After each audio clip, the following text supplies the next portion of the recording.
Here in Russia, there are 150,000 affected with autism and only a few places providing qualified treatment and support. Now, one of them, Moscow's oldest and largest centre for children with the disorder, has now fallen a victim of the financial crisis and itself is struggling to stay open. RT's Alexei Rozhevsky visited the centre for us. He is 11 years old, but has yet to say his first word. Arseny Kirillov was 3 when he was diagnosed with autism, a brain development disorder. His mother says that their life ever since has been a relentless battle. When I first learned of his disorder, I was told there were 2 ways to fight it, medical and educational. I didn't want my child to go through drug treatment. And then I learned there was a special center which helps children like him, and we decided that we would take Arseny there. This is one of the activities which help Arseny develop. He goes to drama classes in a center for children with brain disorders.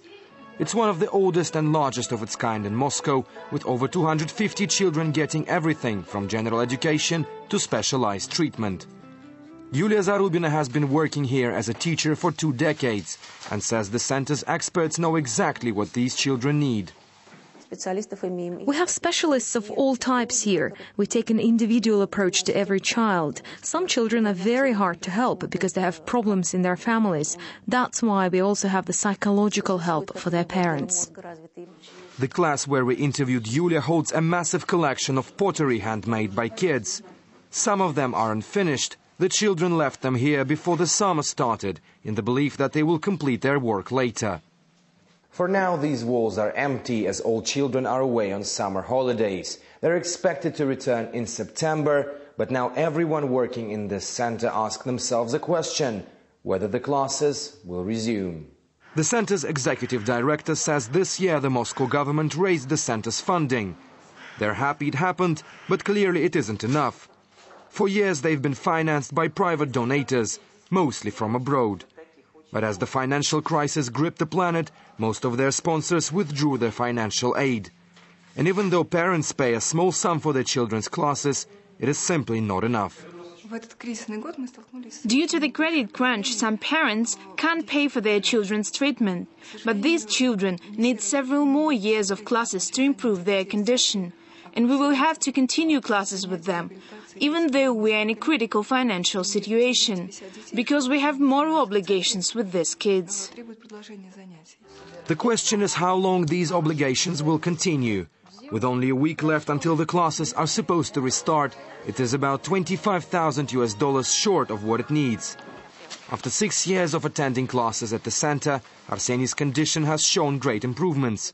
His mother says that every visit to these classes brings her child a step closer to being like other kids. And she hates to think that Arseny could be deprived of that chance. Alexei Rozhevsky, RT, Moscow.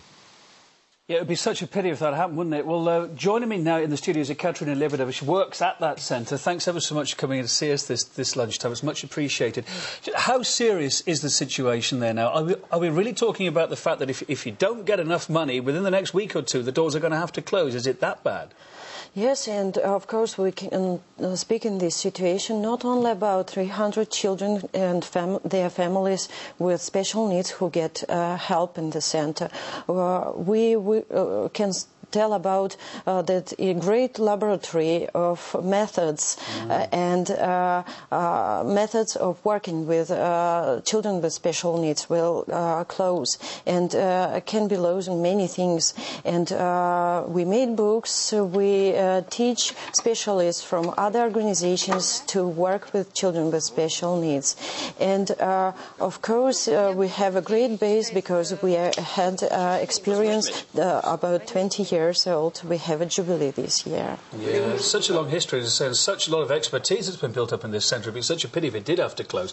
Can you just explain to me and our viewers around the world today how the funding works? Your centre's a non-governmental organisation, I guess, and does that mean, therefore, it doesn't get any state funding?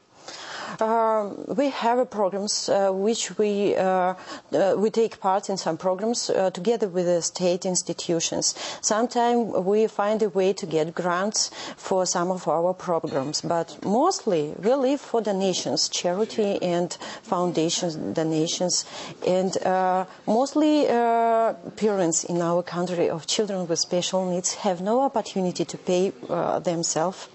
And that's why all the time we work for find money. And this particular crisis now brought on, I guess, by the credit crunch, by the fact that people making private donations have just got fewer and fewer, I suppose, as the credit crunch bites. Just how serious is the position for children with special needs, with autism, with other conditions? How serious is the position for them in the country with a lack of facilities? Are they catered for, or is it a really dire situation? The situation started to change from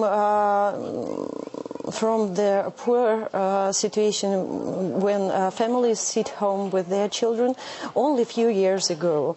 Only the first steps, the first learning courses start, and people, specialists, start to learn how to be with such children with special needs. And the first centers are open. The situation is bad in Moscow, but all over the country it's only the first steps. And that's why when we can provide courses for specialists, when we can take part in preparing heavy children with heavy disorders to school in our center, it's a big part now. Well, we're seeing so graphically there the work you're doing with the last centre. You're doing a great job with him. Fingers crossed for you and the team that you get the money that you need and that things pick up for you and you don't have to close your doors. Thanks ever so much for coming to the studio, talking to us today. Thank you too. OK.